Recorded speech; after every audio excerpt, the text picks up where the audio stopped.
Perkenalkan, nama saya John Arjana Sirait dengan NIM 122376177. Di sini saya akan menjelaskan valuasi tambang pada minggu kelima. Pada minggu kelima itu yaitu tentang laporan keuangan di suatu perusahaan tambang. Yang saya ketahui pada laporan keuangan di perusahaan tambang ini yaitu adalah dokumen yang akan menunjukkan finansial, arus kas, dan posisi keuangan perusahaan.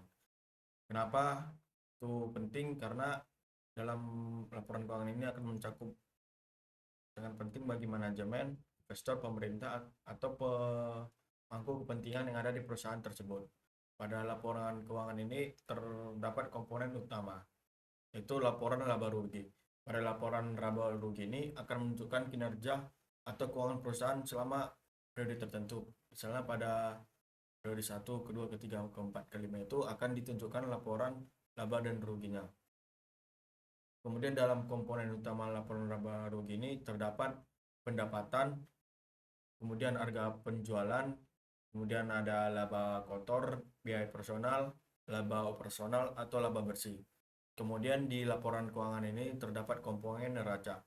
Komponen neraca ini akan menunjukkan posisi keuangan perusahaan pada suatu titik waktu, termasuk aset, kewajiban, dan ekuitas suatu pemilik perusahaan tersebut. Pada neraca ini juga ada komponen-komponen utama yang perlu diperhatikan. Contohnya yaitu aset, kemudian kewajiban, kemudian ekuitas pemilik.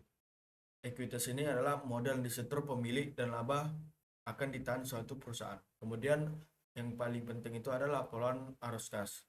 Laporan arus kas ini akan menunjukkan aliran kas masuk dan keluar dari aktivitas operasional, investasi, dan pendanaan perusahaan. Pada laporan arus kas ini ada komponen juga utamanya, yaitu arus kas dari aktivitas operasional, aktivitas investasi, dan aktivitas pendanaan. Kemudian komponen terakhir itu adalah laporan perubahan ekuitas. Laporan perubahan ekuitas ini menunjukkan perubahan dalam ekuitas pemilik selama periode tertentu. Itu saja yang bisa saya sampaikan pada valuasi tambang minggu kelima. Sekian dan terima kasih.